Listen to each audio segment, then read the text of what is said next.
हो पंचे एगो बाया रजिया हो, एगो बाबी नतिया हो पंचे एगो बाया रजिया हो। तुखिया में मारा जानी बेटी के, तुखिया में मारा जानी बेटी के। सभे जे बा धरती पर बेटिए से जनमल बा, यही से तुम्हारा जानी बेटी के। तुखिया में मारा जानी बेटी के।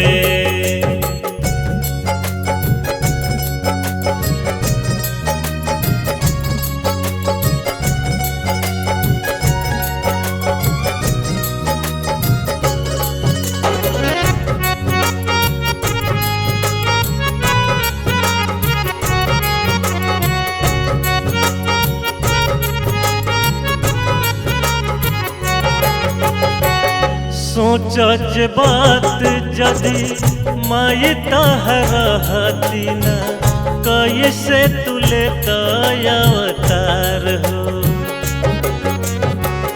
माई हो के कोख में जे मारत बेटी के, कैसन बहिर दे तोहार हो।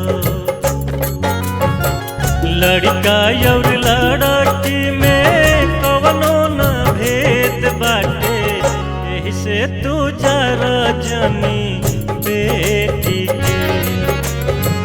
मुखिया में मारा जानी बेटी के।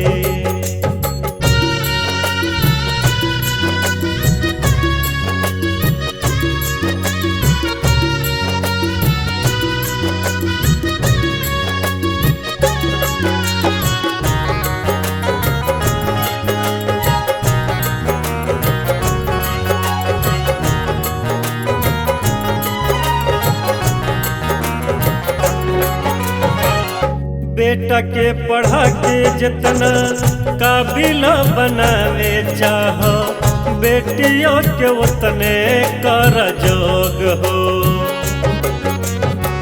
बेटिए तोहार जग में नाम तोरिए तना की, जाने लगी तोहके सब लोग हो।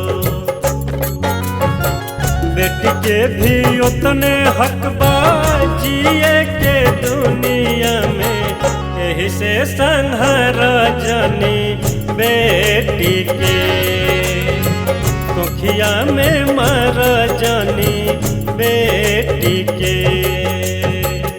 एगो बाबी नतिया हो पंचे एगो बाया रजिया हो, एगो बाबी नतिया हो पंचे एगो बाया रजिया हो।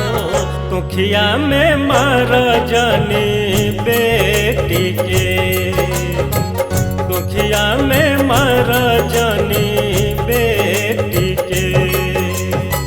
सभे जे बा धरती पर बेटिए से जनमल बा, यही से तुम्हारा जानी बेटी के। तुखिया में मारा जानी